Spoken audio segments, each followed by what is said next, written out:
Hello guys, and welcome back to my channel.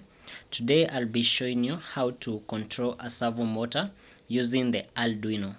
So as you can see, there is the servo motor which is rotating clockwise and then counterclockwise.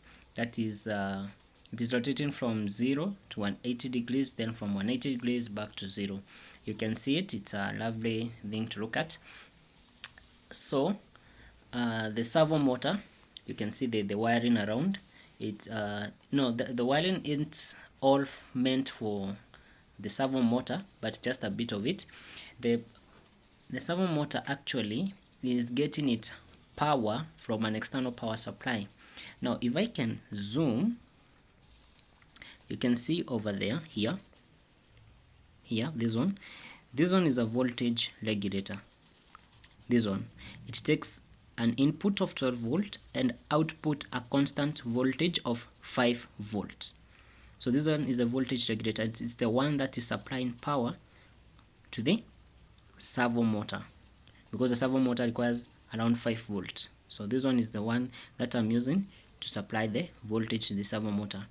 And remember, the ground that is connected to the to this voltage regulator needs also to be connected to the Arduino board, so that the controlling can be possible. So now back, you can see the servo motor is rotating, and right now you might be wondering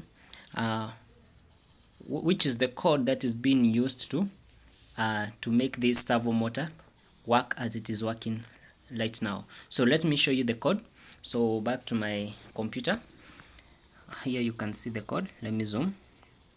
So you first have to include the servo library, and then declare a variable of the type servo. You can see other variables like position is an type of int. And then I first created, in order to have a very readable code which is easy to debug, I first created a function. I called it servo. You can see it there, called void servo. And all the workings and the logic which are meant to control the servo motor, I ensure that they are contained in this function. And then in the void setup is where I attach the pin that controls the servo motor, and in the void loop is where we are calling the function that I created earlier, that's the function servo. Since the void loop, it is being called continuously as the loop continues to loop, so the function is called continuously, thus controlling the servo motor. So you can see it, that's the code.